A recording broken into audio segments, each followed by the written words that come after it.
नमस्कार, केस डिझायनर या चॅनलवरती आपले स्वागत आहे। आज आपण थोड्या वेगळ्या प्रकारचा ब्लाऊज या व्हिडिओमध्ये बघणार आहोत। वेगळ्या प्रकारचा म्हणजे कसा, तर हा ब्लाऊज तुम्ही बघू शकता मी सर्व रेडी करून घेतलेला आहे। फक्त याला स्लीव्ज लावायच्या राहिलेल्या आहेत। तर मी इथे या ब्लाऊजला नेटच्या स्लीव्ज लावून घेणार आहे। तर तुम्ही इथे बघू शकता स्लीव्ज कटिंग मी करून घेतलेली आहे आणि इथे हाफ स्लीव्जला अस्तर सुद्धा जॉईंट केलेला आहे।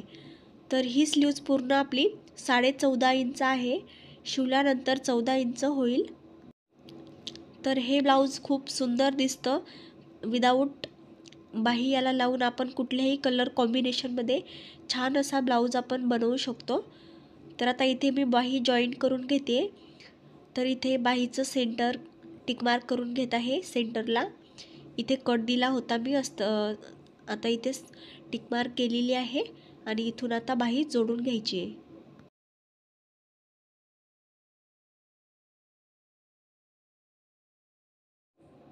आता इकडची सुद्धा साइड जोडून घ्यायची आहे। काहीतरी नवीन डिझाइन ब्लाऊजला बनवायचे असेल तर तुम्ही अशा प्रकारे ब्लाऊज बनवू शकता। खूप छान दिसतो हा ब्लाऊज घातल्यानंतर। तर इथे आता बाही आपली जोडून झालेली आहे आणि आता इथे फिटिंग करून घेते मी। तर इथे फिटिंग करत असताना अगोदर अर्धा इंच शिलाई मार्जिन सोडून अंदाजे एक शिलाई टाकून घ्यायची आहे, कुठलेही टिक मार्क न करता। आणि जी आपली ब्लाऊजची व्यवस्थित फिटिंग आहे तर ती आपण ही प्लेट टाकल्याच्या नंतर टिक मार्क करून नंतर आपण शिलाई टाकून घेणार आहोत। तर इथे बाही बरोबर करून घ्यायची आहे आणि त्यानंतर ही टिक मार्क आपण एक प्लेट मारून घ्यायची आहे इथे।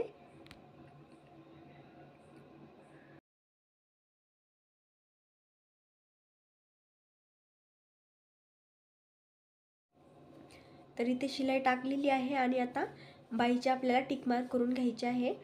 तर इथे मी अगोदर मुंड्याची टिक मार्क करून घेते। तर इथे बेताचा ब्लाऊज घेतलाय आणि इथे मुंड्याची टिक मार्क करून घेत आहे मी।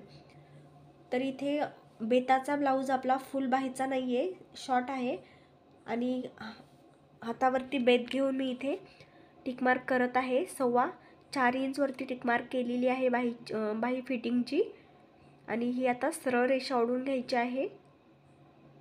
तर ही झाली आपली ब्लाऊजची व्यवस्थित फिटिंग पूर्णपणे आणि याच्या साइडने आपल्याला हव्या तेवढ्या आपण टिक मार्क करून घेऊ शकतो। तर आता इकडची सुद्धा बाही सेम जॉईंट करून घ्यायची आहे।